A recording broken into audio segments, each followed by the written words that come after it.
नमस्कार, स्वयंपाकघरमध्ये आपले स्वागत आहे। आज मी बनवणार आहे इफ्फा चिकन। त्याच्यासाठी लागणार आहे एका बोलमध्ये वाटीभर दही घ्यायचं आहे। त्यामध्ये गरम मसाला, मटन मसाला, धनिया पावडर, मीठ, थोडीशी हळद आणि मिरची पावडर हे सगळे मसाले व्यवस्थित मिक्स करून घ्यायचं आहे। त्यामध्ये एक लिंबू पिळायचा, तेही मिक्स करून घ्यायचं।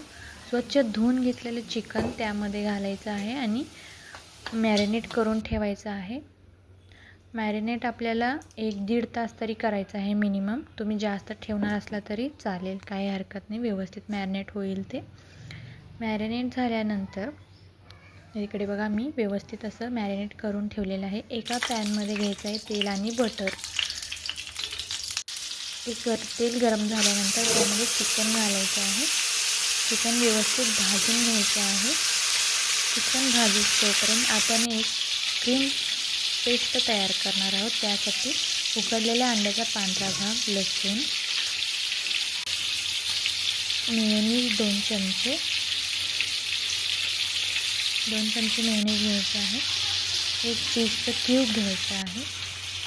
त्यामध्ये दूध घालायचं आणि मीठ आणि थोडीशी साखर घालून एकदम बारीक मस्त अशी पेस्ट बनवून घ्यायची आहे। हे असणार आहे आपलं क्रीम आहे। आता इकडे चिकन व्यवस्थित भाजून तयार झालेले आहे। चिकन सर्व करायच्या अगोदर आपण त्याच्यावर क्रीम टाकायची, कोथिंबीर टाकायची आहे आणि मस्त सर्व करायचे। रेसिपी आवडल्यास नक्की फॉलो करा।